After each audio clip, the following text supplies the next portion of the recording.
তৃতীয় শ্রেণীর গণিত বইয়ের আজকের ভিডিওতে আমরা 91 পৃষ্ঠা থেকে আলোচনা শুরু করব। তো 91 পৃষ্ঠায় দেখো নতুন একটা অধ্যায় শুরু, এখানে ভগ্নাংশ। তো প্রথমে আমরা জানবো যে ভগ্নাংশ কি বা ভগ্নাংশ কাকে বলে এবং আস্তে আস্তে আমরা ভগ্নাংশ সম্পর্কে আরও বিস্তারিত জানব। তো দেখো আমরা এরকম কিছু সংখ্যা জানি, যেমন 0, 1, 2, 3, যেরকম যদি লিখি 2, 3, 4 এরকম যদি লিখতে থাকি, এগুলো সবগুলো হচ্ছে কি পূর্ণ সংখ্যা। আর ভগ্নাংশ তখনই হবে যখন এই কোনো একটা বস্তু বা কোনো একটা জিনিসকে যদি আমরা কয়েক টুকরায় ভাগ করে ফেলি, তখন ভগ্নাংশ হিসেবে প্রকাশ করা হয়। যেমন ধরো একটা রুটিকে আমরা 2 ভাগ করতে পারি, 3 ভাগ করতে পারি, 4 ভাগ করতে পারি, এইভাবে বিভিন্ন ভাগ করতে পারি। তো যদি আমরা 4 ভাগ করি, তো 4 ভাগের 1 ভাগ যদি বোঝায়, তাহলে এই 4-এর 1, এই যে লিখলাম এইভাবে 1/4 বা 4-এর 1 অংশ, এইটা হচ্ছে একটা ভগ্নাংশ। বা যদি আমরা এরকম করি যে 2-এর 1 অংশ, তো এটাও একটা ভগ্নাংশ। তো ভগ্নাংশ মানে কি, যেখানে তোমার উপরে একটা মান থাকবে, নিচে একটা মান থাকবে। উপরের এই যে মান, এটাকে বলা হবে লব, আর নিচের যে মান, এটাকে বলা হবে হর। তো ভগ্নাংশের 2টা অংশ, একটা হচ্ছে লব আর একটা হচ্ছে হর। তো এই ভগ্নাংশ সম্পর্কে আমরা আরও বিস্তারিত আস্তে আস্তে জানবো। তো প্রথমেই দেখো দেয়া আছে যে একটি রুটি আছে, রুটিটি কিভাবে ভাগ করলে রেজা ও মিনা দুজনই সমান পরিমাণ পাবে। মানে একটা রুটিকে কিভাবে ভাগ করলে দুইজনই সমান পরিমাণ রুটি পাবে। তো এখানে রাফি বলতেছে আমি এভাবে ভাগ করতে পারি। এখানে সে ভাগ করে দেখাইছে যে একটা রুটির মাঝখান থেকে এই যে ভাগ করছে। তো রুটির মাঝখান থেকে যদি ভাগ করি, দেখো এই পাশে অর্ধেক আর এই পাশে অর্ধেক, তাহলে মাঝখান থেকে সমানভাবে ভাগ করা হলো। আবার একটা রুটিকে যদি মাঝখান থেকে ভাগ না করে যে এইভাবে যদি ভাগ করা, এইটুকু হচ্ছে 1 অংশ, আর মানে এই যে এই দাগের এই মাঝখানের টুকু 1 অংশ, আর এইটুকু হচ্ছে আর 1 অংশ, তখন কিন্তু সমান 2 ভাগে ভাগ হলো না। এই ভাগ হয়ে গেল বড়, এই ভাগ হলো ছোট। তো এখানে 2টি ভাগ সমান হয়নি, যে এখানে বলতেছে 2টি ভাগ সমান হয়নি, 1 ভাগ ছোট আর 1 ভাগ হয়ে গেছে কি বড়। তো পাশের আকৃতি 2টি কাগজকে সমান 2 টুকরা করি। এই যে পাশের আকৃতি বলতে এইখানে এই যে একটা আকৃতি, এই যে আর একটা আকৃতি, এই 2টা আকৃতিকে সমান 2 টুকরা করতে বলতে, সমান 2 টুকরা করি। তো প্রথমে আমরা যে 4 কোণা যে আকৃতি, 4 কোণা মানে 4 কোণা কেন, এই যে একটা কর্নার, এই যে একটা কর্নার, এই যে একটা কর্নার, এই যে একটা কর্নার, এই কারণে এটা হচ্ছে 4 কোণা একটা আকৃতি। এটার বাহু আছে কয়টা, 1টা 2টা 3টা 4টা, এটাকে আবার চতুর্ভুজও বলা যায়। তো এখন এই 4 কোণা আকৃতির কাগজটাকে যদি আমরা সমান 2 ভাগে ভাগ করতে চাই, সেটা কিভাবে করতে পারি। দেখো এই কাগজের মাঝখান থেকে যদি একটা দাগ দিই, যে এখানে ডট দিয়ে দেখাইছে, মাঝখান থেকে একটা দাগ দিই, বা এই কাগজটাকে যদি এই পাশ থেকে উল্টে এনে এটার সাথে মিশিয়ে ভাঁজ করি, তখন এই যে মাঝখান থেকে যে ভাঁজ হবে, তো এই যে মাঝখান থেকে ভাঁজ করে ফেলছে এখানে।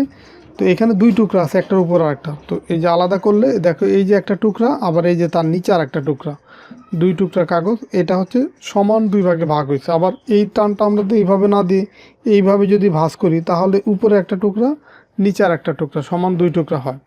আবার আমরা এইভাবে দাগ দিয়েও 2 ভাগে ভাগ করতে পারি, যে কোনাকুনি যদি এইভাবে দাগ দিই, এটা একটা টুকরা, এটা একটা টুকরা। অথবা যদি এই দাগটা যদি আমরা এইভাবে দিতাম, এই যে এইভাবে যদি দেই, এইভাবে দিলে এইটা একটা টুকরা, এইটা আর একটা টুকরা হবে। যে এইভাবে যদি আমরা ভাগ করতাম, তাহলে দেখা যায় যে এই 4 কোণা আকৃতি কাগজটাকে আমরা বিভিন্নভাবে ভাগ করতে পারি, সমান 2 ভাগে বিভিন্নভাবে এই ভাগটা করা যায়। এরপরে দেখো গোলাকার আকৃতির যে কাগজটা ছিল, এই যে এটা গোলাকার আকৃতির, এটাকে বৃত্তও বলা হয়। তো এই গোলাকার আকৃতিটাকে, এটাকেও যদি আমরা সমান 2 ভাগে ভাগ করতে চাই, সেক্ষেত্রে কিভাবে করতে পারি। দেখো এই যে মাঝখান থেকে যদি 2 ভাগে ভাগ করি, মানে এই এক পাশ থেকে উল্টে আর এক পাশে এইভাবে যদি আমরা নিয়ে আসি, তাহলে এই পাশে একটা ভাগ পাবো, এই পাশে আর একটা ভাগ পাবো, সমান 2 ভাগ। দেখো যে এটা নিচের অংশটা উল্টে এইখানে গিয়ে ভাঁজ করছে, তার মানে এটা একটা অংশ, আর এইখানকার যে অংশ ছিল সেটাও এর উপরেই গেছে, তার মানে যে 2টা টুকরা হয়ে গেছে, সমান 2টা।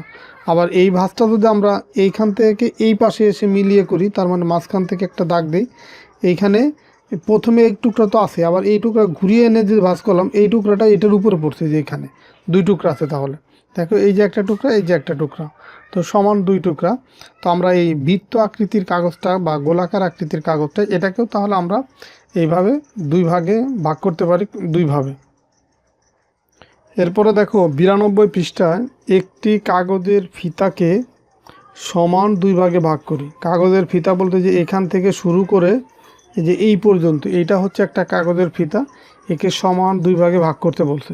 তো এই কাগজটার মাঝখান থেকে যদি আমরা ভাগ করি, কিভাবে এই পাশটা এনে এই পাশে যদি মিলাই তারপরে ভাঁজ করলে দেখবা যে এই যে এই জায়গা বরাবর একটা ভাঁজ পড়বে।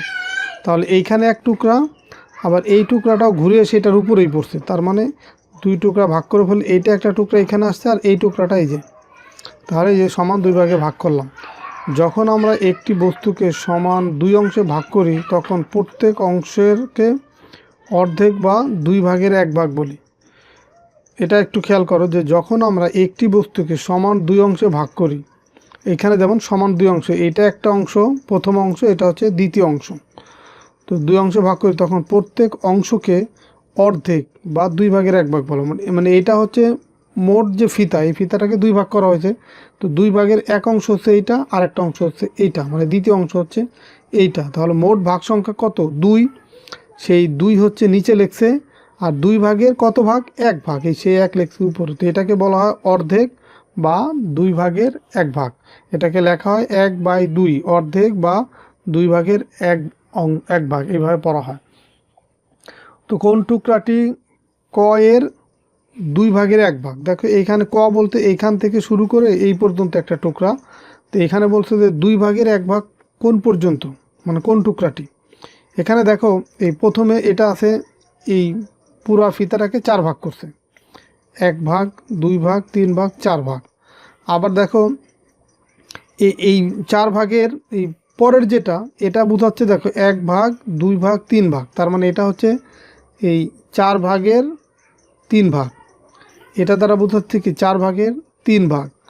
আবার পরের যেটা দেখাচ্ছে, দেখো এই পর্যন্ত ফিতরা ছিল কি, ফিতরা ছিল এই পর্যন্ত, এর অর্ধেক অংশ বোঝাচ্ছে, তার মানে 2 ভাগের এইটুকু হচ্ছে কি 1 ভাগ। এই যে এরকম একটা টান দিয়ে নিচে 2, উপরে হচ্ছে 1, মানে 2 ভাগের 1 ভাগ। তো এটাই বলছে কোন টুকরাটি ক এর 2 এর 1 অংশ বা 2 ভাগের 1 ভাগ। এই যে এইটা ক এর 2 ভাগের 1 ভাগ, মানে এই পুরাটার অর্ধেক হচ্ছে এই যে এটা বোঝাচ্ছে। আবার এটা বোঝাচ্ছে ক এর এই 4 ভাগ, এই পর্যন্ত ছিল তো 4 ভাগ, তার মাত্র 1 ভাগ এখানে বোঝাচ্ছে, তার মানে 4 ভাগের 1 ভাগ বোঝাচ্ছে এটা। তো নিচের প্রত্যেক আকৃতির 2 এর 1 অংশ রং করি। এখানে প্রত্যেকটা আকৃতির 2 এর 1 অংশ রং করতে বলছে। তা প্রথম যেটা দেখো এই যে এইখান থেকে ভাগ করা, তার মানে যে এইটুকু যদি আমরা রং করে ফেলি, তোমরা রং পেন্সিল দিয়ে সুন্দর করে রং করবা, তো 2 এর 1 অংশ রং হয়ে গেল। এই বৃত্তাকার আকৃতি, এখানেও দেখো মাঝখান থেকে ডট চিহ্ন দেওয়া আছে, তার মানে আমরা যে কোনো একটা টুকরা যদি এইভাবে রং করে ফেলি তাহলে 2 এর 1 অংশ এই যে রং হয়ে গেল। আবার দেখো এই পরের যে আকৃতি, এটাও দেখো যে মাঝখান থেকে ডট দেওয়া আছে, তার মানে আমরা যে কোনো এক টুকরা যদি রং করে ফেলি তাহলে 2 এর 1 অংশ রং হয়ে গেল, মানে অর্ধেক রং হয়ে গেল। পরের যে আকৃতি সেটাও দেখো যে মাঝখান থেকে ডট দেওয়া আছে, এই যে এটা আমরা যে কোনো এক অংশ, উপরের অংশ বা নিচের অংশ ডটের রং করে দিলেই হয়ে গেল, মানে যে অর্ধেক যে রং হয়ে গেল। এরপরের যেটা, এটা ডট চিহ্ন দেওয়া নেই। তো আমরা যদি এটাকে এই যে এইখান থেকে শুরু করে এই যে এই পর্যন্ত একটা ডট চিহ্ন দিই, তাহলে দেখো উপরের অংশ বা নিচের অংশ যে কোনো একটা যদি আমরা রং করে ফেলি তাহলে 2 এর 1 অংশ যেটাও রং হয়ে গেল 2 এর 1 অংশ। তো তোমরা এটা কিন্তু রং পেন্সিল দিয়ে সুন্দর করে এই রংটা করবো, তাহলে আরও সুন্দর লাগবে এটা দেখতে। 3 নম্বর যেটা আছে দেখো যে 2টি 2 এর 1 একত্রে রাখলে কি তৈরি হয়? 2টি 2 এর 1 মানে 2টি অর্ধেক 2 এর 1 অংশ। এই যে দেখো এটা হচ্ছে 2 এর 1 অংশ, আবার এটা হচ্ছে আর একটা 2 এর 1 অংশ, দুইটা মিলে হচ্ছে কত হয়ে গেছে? পুরাটা মিলে হচ্ছে 1 অংশ, মানে সম্পূর্ণ মানে বোঝাচ্ছে হচ্ছে 1। আবার এইখানে দেখো একটা বৃত্তের, এটা হচ্ছে 2 এর 1 অংশ, এটাও হচ্ছে 2 এর 1 অংশ। তো এই 2 এর 1 অংশ আর 2 এর 1 অংশ মিলে হচ্ছে তোমার এই পুরাটা। তো দেখো আমরা যদি এই 2 এর 1 অংশ আবার এটার সাথে যদি এই 2 এর 1 অংশ যোগ করি, তখন এই টাইপের যোগ তোমাদের সামনে আসবে। তখন নিয়মটা হচ্ছে এই নিচের যে হরে যে মান আছে দুইটা থেকে একটা আমরা কমন নিব, এরপরে উপরের এইটা আর এটা আমরা যোগ করব, তার মানে 1 যোগ হচ্ছে 1, এটা কত হয়ে যায়? 1 আর 1 2, নিচে 2। তো এই উপরে আর নিচে যদি একই মান থাকে, এরকম কাটাকাটি করা যায়, তখন হয় 1, তার মানে এটা সমান লিখতে পারি আমরা 1। আর এক মানে হচ্ছে সম্পূর্ণ অংশ। তো এগুলো সম্পর্কে বিস্তারিত কিন্তু সামনে আরও আসবে, তোমাদেরকে জাস্ট একটু ধারণা দিলাম। তো দেখো এই দুইটি হাফ একত্রে রাখলে তৈরি হয় কি, এক তৈরি হয়। এই যে সেই এক দেখালাম এখানে, দুইয়ের এক অংশ একত্রে করলে, একত্রে মানে যে যোগ করছে, যেখানে দেখো যে একত্রে মানে যে যোগ দিয়ে দেখালাম, এক তৈরি হয়। তাহলে আজকের ভিডিওতে এই পর্যন্তই থাকবে। আজকে আমরা 91 এবং 92 পৃষ্ঠা নিয়ে আলোচনা করলাম। তো আশা করি তোমরা ভালোভাবে বুঝতে পারছো। আমরা পরের ভিডিওতে 93 পৃষ্ঠা থেকে আলোচনা শুরু করব। তো ঠিক আছে, সবাই ভালো থাকো, সুস্থ থাকো, কথা হবে পরের ভিডিওতে। আল্লাহ হাফেজ।